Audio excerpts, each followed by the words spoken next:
Hi, folks. This is Lee Gettess with the Market Sense for the week of June 8th, 2010. Charts we use are provided by Gettess Financial Technologies, their trade navigator software, which also allows system testing, by the way.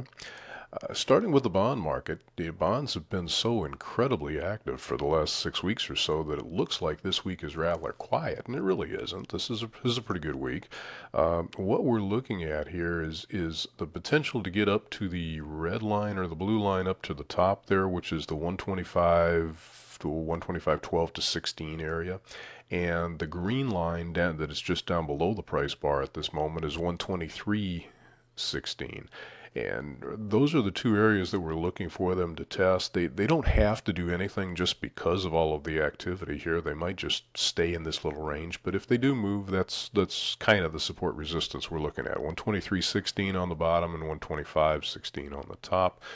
Uh, the only thing I think that would cause them to break out of that action would be some sort of major moves in stocks, particularly if stocks go to the downside again, which is, a possibility. But let's look at stocks.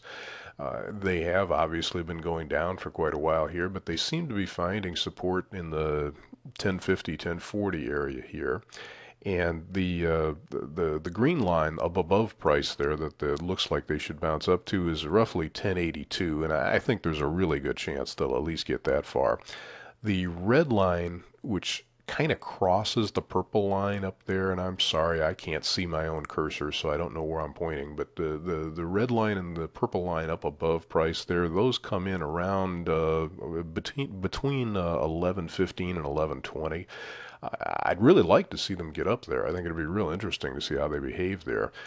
The other possibility is we have this purple line down here below price, which would be below these double bottom lows. There should be a bunch of stop losses below these lows because the double bottom here is pretty obvious. And I'd really like to see them wash out those stops and maybe stop in the vicinity of this purple line, which is, I'm going to say, roughly 1020. It might be slightly below that. But if they can do that, they might run out of sellers. They might push all the sellers buttons and run out, and then have a more serious rally from there. But they don't have to. I mean, you have to treat a double bottom as a double bottom until it's broken. So there's a good chance we will see them rally back up into this 1115, 1120 area. Hard to tell what's driving them these days. Bernanke says something, Merkel says something, Trichet says something. Boy, good luck trying to trade off people's vocabulary.